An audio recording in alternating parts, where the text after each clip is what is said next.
Use her to become a channel of God's salvation to many people by carrying the Savior. Even though in her situation it is impossible, it is dangerous, but when the Rhema word comes in, it changes everything.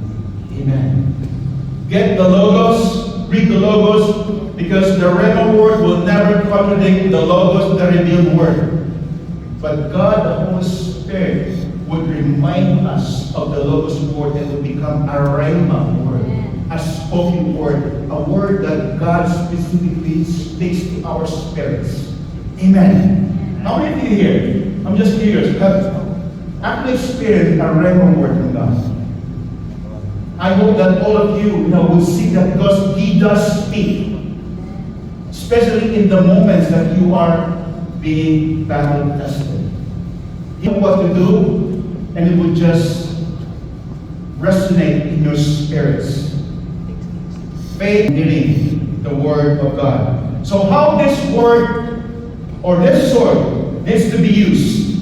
How can we use this? Jesus used the sword of the Spirit in battling the enemy, Satan, in stopping him from the mission that he has. There are three temptations that the devil would always use, every time, always. You can read the mind of the enemy because he's not very creative. He always uses the same pattern. And once you know and understand how the enemy works, you're already winning. Because we know how to counter them. There's always three things. He did it in the very beginning on how he tempted Adam and Eve. That's why he fell. He also did it on the time of his ministry. The first man and the last man. Same pattern. Same temptations. And he was able to overcome it by using the sword. The eyes, the pride of life. And look, in 1 John chapter 2, verse 16 says this. For all that is in the world, the lust of the flesh, the lust of the eyes, and the pride of life, is not of the Father, but it is of the world. This is the same tactic that the devil have used to tempt and defeat every members of God's people, every believer. When Adam and Eve was the Son of God, command these stones to become bread. He knows what our needs are. He cannot read our mind, but he could read asking Jesus by proving that he is really the Son of God, use his power to fulfill his human needs.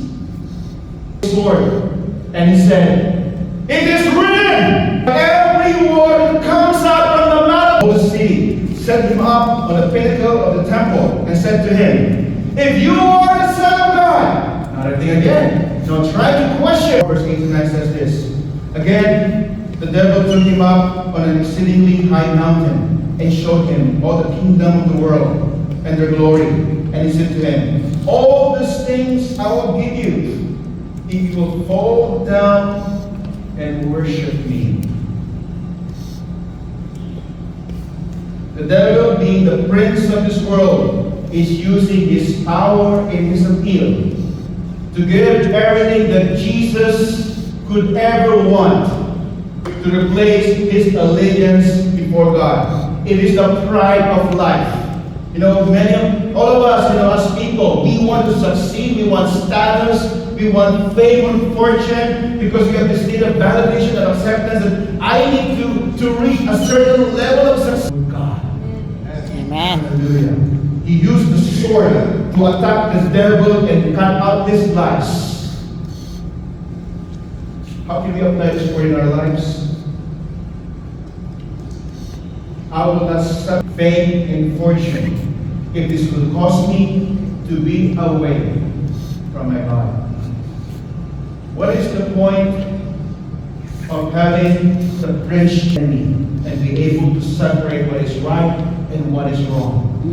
Now, speak to your spirit before you go, before you make decisions, before you make. There are two functions of the sword. The other side, Sometimes there are people who hear words that are hard to accept, hard to listen. Because there are times when we hear the word, it causes us to change our ways. Not my will, Lord, but let your will be done. And the sword will also comfort. Stay me, I know He will guide me, I know He will be with me, He will never leave me nor forsake me. He will provide for all my needs.